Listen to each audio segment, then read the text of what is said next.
or morning, wherever you may be. And whenever you bring up this video, I want to thank you guys for joining in for another Monday market report. This time, this is for the week ending May 5th, 2019. And I have to say, this is by far the largest, most comprehensive Monday market report that I've done in quite some time. We have over 20 coins to discuss, or actually 20 listings.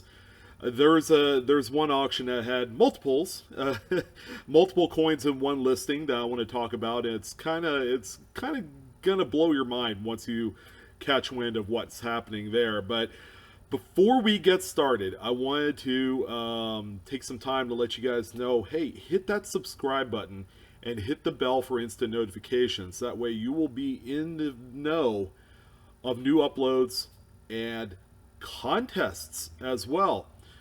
Between now and the end of the summer, I'll be doing some random giveaways throughout the summer. They are all going to be their own separate video, and they will pop up when you least expect them. So that's why it's important to hit the bell, so that way you will be the first one to catch wind of that upload, to pop it on. You never know. You never know what's going to pop up. You know, a free coin to the first person that comments, for example, or an Amazon gift card for one lucky winner. I'll flash a code up on screen, and bingo bango, there you go. Someone's going to be the recipient of a nice little chunk of change that they could use to do a little bit of summer shopping on Amazon. So without further ado, let's go ahead and get started with this Monday market report. And like I had mentioned, this one's big. There's a lot of coins. There's a lot of Sunset Collection provenance coins that I wanted to talk about that sold through Great Collections that we're going to review. But the surprise inclusion on this list has to be this 1991 D Jefferson Nickel, okay? And for a good reason why. It's a relatively recent date, all right? It's a little bit more modern than some of the other coins on the list. This one graded out PCGS Mint State 66 Plus with full steps, okay? Shouldn't be any big secret or surprise that this one should be full steps because it is a newer coin crafted from newer technology. So this one sold on Great Collections this past week for $781.88. Now, why did I make this my surprise listing out of the whole group of coins that I'm talking about? Well, first of all, it's a Mint State 66 Plus. Okay, typically for a coin in the 90s or even 2000s, usually you're going to see some of those top-end population coins around 67 plus and 68. So to see one graded at only a 66 plus, and I say only, and I use that term loosely, and it almost sold for $800, just goes to show you that Jefferson Nickels are hot business, and they still will be, and they continue to be extremely good coins to collect if you're into that sort of thing. So we're going to go ahead and check out a couple of notable eBay listings, all right? And the first one that you're going to see here is, yeah, you're looking at this correctly. This is one picture of a lot of 400, count them, 400 2019 West Point Lowell National Park quarters. Someone went balls out crazy, pardon my French, by the way, in acquiring 400 pieces. Okay, so they've been through many and many boxes, bank boxes of these sealed coins, and you know, some boxes may net out five West Points. So that can kind of, you can leave it up to the imagination how many total boxes this one seller went through to accumulate 400 pieces. However, okay, 400's a lot. You guys know as of today, they're selling somewhere between like $15 and $25. Okay, the prices have come down quite a bit in spite of their low mintage. For 400 coins, the seller sold them for $6,400. Okay, whereas a short while ago, right after the release, these were selling in full rolls of 40 coins in one roll for about $1,000 to $1,200. So as you can see, just because you have a whole bunch of them doesn't mean it's the best way to sell them. But of course, these have come down in value, and that's justification enough for the absolutely abysmal per piece price, okay, which is what, $8 a piece or something like that, maybe a little bit higher, but $6,400 for 400 pieces. Okay, the market's going down on the Lowell West Points for sure. So coming up next over here, we have another coin that I would say has gone down in value over the years as more and more are discovered, and that's the 2000p Sacagawea dollar Cheerios variety. Okay, so on this coin, by the way, the pictures from this auction are horrendous. All right. This one again sold on eBay May 1st. Oh, and by the way, the Lowell 400 Lowell quarters sold on May 1st as well. So this one is graded PCGS Mid-State 67, and this one sold for $4,500. Okay, now $4,500 is a low price for this coin. Okay, it's a rare kind of, I don't know, variety that was only made available in specially marked boxes of Cheerios almost 20 years ago. So the allure with this coin is that when you flip it over, it's going to have well engraved tail feathers in relation to a regular 2000p SAC dollar. All right, they are going to be sharp with little diagonal lines, okay, on the feather. If you wanted more information, I do have a video out there that I've done probably 2 or 3 times about this specific variety. Or you could just simply go on your Google box, type it in, and see what it looks like. There's plenty of images to check out on how to identify these. But this used to be a coin that sold in excess of $10,000 as recently as probably 5 years ago. So the prices have gone down. Although I'm kind of thinking that the poor image quality on this listing helped make this coin sell for a lot less than probably what the current market value is on that coin. So that's the 2000p Cheerios dollar there for you. So we're going to go ahead and get started with all of the great collections, sold items, and coins from the past week. We have a ton of them. So we're going to go ahead and start breezing through here. Starting out with a 1985D Lincoln cent. Okay, it's not every day that you see a 1980s Lincoln penny on the list, but this one is worth mentioning because it is a sky-high grade of NGC Mid-State 69 red. This one sold to the tune of $1,575. Okay, that's quite a bit of money. This is a top pop grade, unless there's a Mid-State 70 that'll rear its ugly head someday. You know, the prices on these are going to stay around this level, if not drop more, as more and more people attain their high grade example of such a coin. So coming up next, we have another coin that has dropped in price over the past 12 months. It's the 1963D Lincoln penny. Okay, this is a coin that just recently, as about 7-8 months ago, sold for in excess of $10,000, because before that time, there's never been a Mid-State 67 graded example. So this one right here is graded by PCGS. This one sold for $3,206.25. Again, it just goes to show you when the market begins to catch up, you know, to the actual supply and demand factor, there are more of these out there, and that is now driving the price down on the once difficult to attain Mid-State 67 1963D Lincoln penny. All right, so that's that one there. And then coming up next, we have another Lincoln penny. This is a 1961D. All right, so it's only 2 years older than the other. This one graded PCGS Mid-State 67 plus red. Okay, so once we get a 67 and when we find a coin that qualifies enough to have a plus designation, which means it has a little bit better eye appeal, less little kind of planchet nicks and marks in there, you're going to be talking about a new top pop coin. All right, so this one right here sold for $5,458.50. A truly magnificent coin. Again, another registry set inclusion, and I like it. This is a nice, acceptable coin in my opinion. All right, and then coming up next over here, we have something that's a little bit older. It's a 1958 Lincoln Wheat penny. All right, this one graded out PCGS Mid State 67 plus, full red. It is also CAC certified, and this one has the distinction of being a Gerald L. Martin Collection provenance piece.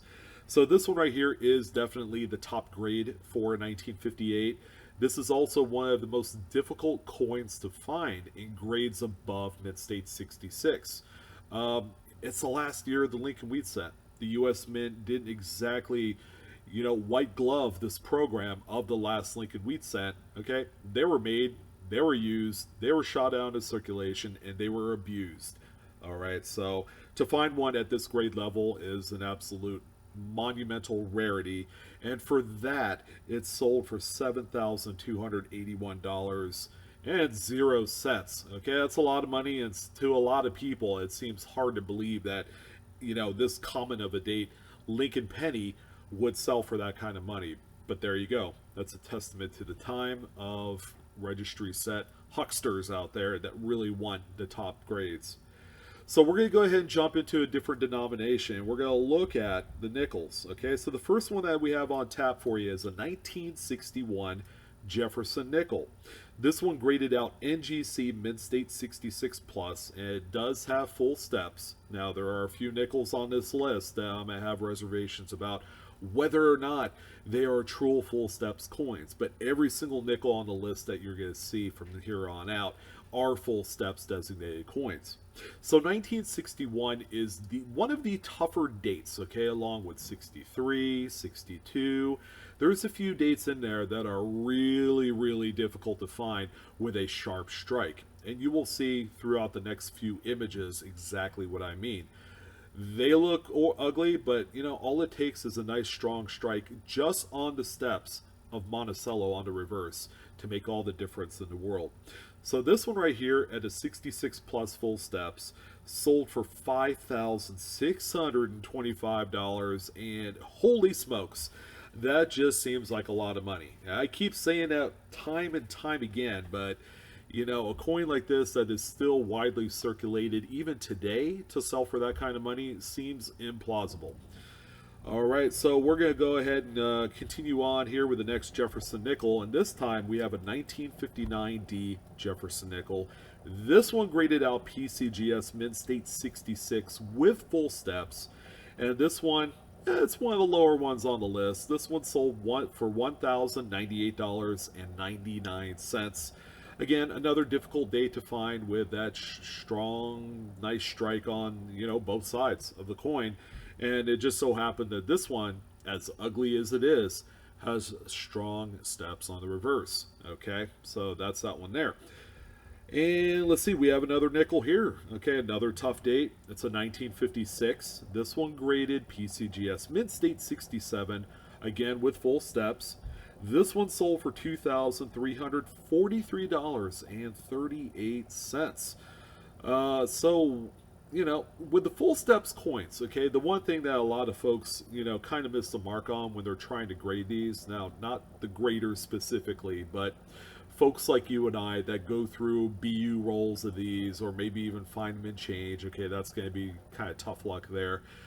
But oftentimes, we're under the illusion or the delusion, you could pick either word for this, that, just because a coin exhibits what appears to be strong steps, okay, the moment that there's a tiny little nick or a weakness in the bottom stair is really going to change the grade on these. Now, these coins were produced on planchettes, those are the blanks, that were a little bit nicked up, okay, and that's the way they got them from their third-party provider, okay. That's if the U.S. Mint wasn't producing them themselves. Usually they'll use an outside vendor for the blanks of these coins. So that's another tough one right here, and we're going to go ahead and move on to the next nickel, and it's going to get uglier and uglier, as you'll see. This is a 1955 Jefferson. This one graded out PCGS Mid-State 66 with full steps. This one sold for $2,019.38. Between this and the next coin on the list, these are probably two of the most undeserved coins to receive a full steps designation. Okay. Furthermore, it's undeservingly of the big wicked price tags that these brought home. Now that's just my humble opinion in all this, because with grading, I'm trying to remain objective when I talk about grading, because it's a love-hate thing with me, okay? But I'm not using that to sway my opinion on any of these coins. Some were nice, some I felt like kind of missed the mark, okay? This 1955, it's a tough date because a lot of the strikes are butt ugly. A lot of these dies, it never look good, okay? By the time it was all said and done, less than probably 0.5% of all these coins, this population of 55s, ever makes it with a strong, decent strike. So, and the luster isn't too great either, if that accounts for anything. So we're going to finish off with one more Jefferson Nickel, okay? And then we have the 1953 version here. Again, not a beauty queen. This one is a PCGS Mid-State 66 full steps. This one sold for a ton of money, $4,136.62. So, the lesson in all this, if you guys are going to attempt to send coins out to grading for any reason whatsoever, heed caution. It is not easy. You will probably get stung a few times, like I did, before you get it right. Okay, you're gonna need, some of the more successful graders of these coins use microscopes and high-powered magnifiers to get it down right, because the coins have to be absolutely hammered in order for them to have that full steps designation. So enough about the Jefferson Nickels. We're going to go ahead and move on to the next big thing, and that's Roosevelt dimes. Believe it or not, I have a number of Roosevelt dimes, probably the most I've had in quite a while. And actually, just about every single coin is a beauty on here. Okay, so we're going to start out with a 1960 Rosie. This one graded out PCGS Mid-State 67 Plus with full bands, so it's got a full torch. It is also QA certified. Okay, they're a company that certifies modern coins, much in the same way that CAC does, in that fashion. Only QA does moderns. So this one, it has what I would consider to be pleasing pastel toned surfaces. Okay, it's not amazing by any stretch, but it's subtle enough that it looks pleasing to the eye. So this one sold for $2,418.75. A pretty nice, acceptable piece, if I say so myself. So coming up next right here, we have a 1957. All right, another beauty as well. I kind of like the coloring on the obverse. This one is a PCGS Mid-State 67 with full bands, another QA coin. This one is also toned with a little bit of purple and green on the front of the coin. And this bad boy sold for $1,653.75. Another truly marvelous coin, and one that I like personally. And then we also have a 55S. This is one of the big bombs on the list. This one right here is a PCGS Mid-State 67 Plus with full bands. Another QA coin, and this one is also toned. By the way, all the toned coins that you see on the list are Sunset Collection provenances. Alright, so that's why they look pretty nice. This one sold for $3,487.50. Again, it's the most expensive Roosevelt dime on the list, okay, and it's probably deserving of every cent. The 55s were, all in all, a tough year, okay, both in Philadelphia, Denver, and San Francisco. They were the low mintage coins of the bunch of this series. So that's that one there. And then coming up next, we have the final Roosevelt dime on the list, and it's going to be a 1952S. Okay, this one is also toned. This one grades out a huge PCGS Mid-State 68 with full torch, full bands on there. And this one, I'm happy to say, sold for $2,323.12. There's not a whole lot more you could say about this coin that hasn't been said. I mean, it's got toning, it's nice, it's an original crusty example, and it's pleasing, okay? And that's what people love. That's what collectors and specialists of Roosevelt dimes opt for. All right, so we're going to go ahead and jump into the quarters. Okay, we got a number of them here, and they're all pretty surprising by my account. The first one is a 1968 Washington quarter. This one graded out PCGS Mint State 68. And this one sold for $3,093.75. It looks okay. I think the grading is probably a point too high on this one. It's PCGS. So I figure, and I was thinking that maybe the grading was overshot a little bit, especially if it's PCGS grading it. Now, if it's an NGC Mint State 68, that seems more likely in this case. But this one here has way too many distracting planchet marks. Plus, it also has that nick on the reverse at the 12 o'clock position on the rim. That's kind of distracting. And I don't know. I feel like 68's a little bit overshooting it. But it sold for $3,100. It's a lot of money. Top pop grade, of course. So what we have here next is a 1966 Washington quarter. Again, another clad piece. This one is an NGC graded Mint State 68 example. This one sold for $1,294.88. Another nice coin, albeit not as lustrous as I'd like to see these, but it is what it is. NGC did grade it as a 68, so they've been known to be just a hair more relaxed on the grading than PCGS, but as you can see on this list, it seems like NGC is gaining much more market share among coin collectors and graders as a whole. I'm glad to see kind of a mix of both PCGS and NGC on the list. But this one right here sold for nearly $1,300. Okay, another neat coin, nonetheless. So what we have next here is the 1964. So we got a couple silvers here for you. So this one graded NGC Mint State 67 plus. It is also CAC certified and it's got some toning. This one sold for $1,027.12. A nice coin, good for a high-end registry set by all accounts, but that's about all. And then what we have here next for you is a 1962 Washington quarter. This one graded PCGS Mint State 67, CAC certified. The toning is bleh, it's disgusting. This thing is nasty. I would even spend the $1,968.74 to have this coin in my collection. Doesn't matter if it's a top pop grade.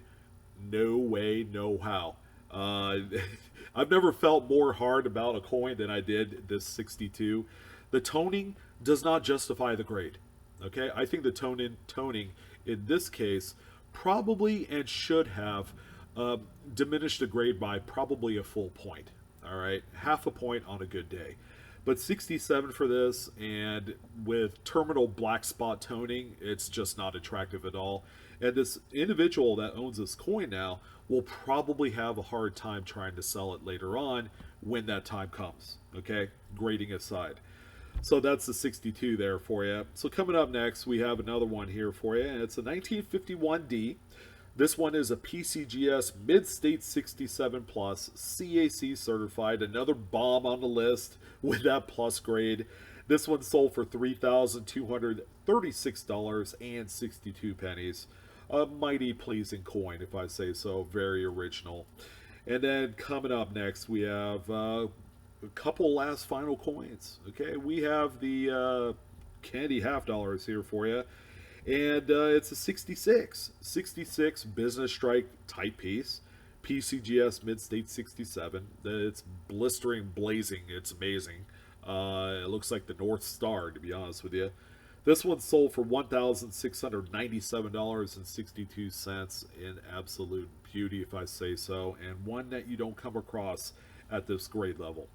And finally, we're going to end it off on what could be probably one of my top 2 or 3 coins on the list, and it's this 1964D candy half dollar. All right, so this one right here has extremely attractive toning. I like the toning on this. It's not overstated, it's not underdone, it's not half-baked, it's not terminal in nature. It is just like an overall peach of a coin if I ever seen one myself.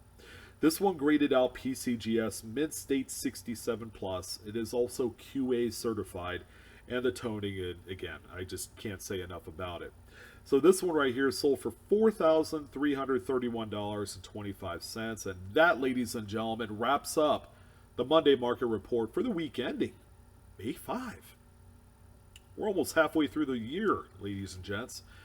So I hope you guys enjoyed this one. Again, if you plan on and you are thinking about sending coins to grading, keep in mind, okay, you got to use discretion. Okay, it is not a cheap endeavor. And I wish you guys the best of luck if you do, in fact, do that. Do a lot of research. Look at all the images on PCGS's website for the coins you are going to submit, so that way you have something to compare to. Well, with that advice, we're going to go ahead and call it a night. So you guys have a wonderful week. You guys have a wonderful Monday. And I will see you on the next video whenever that happens.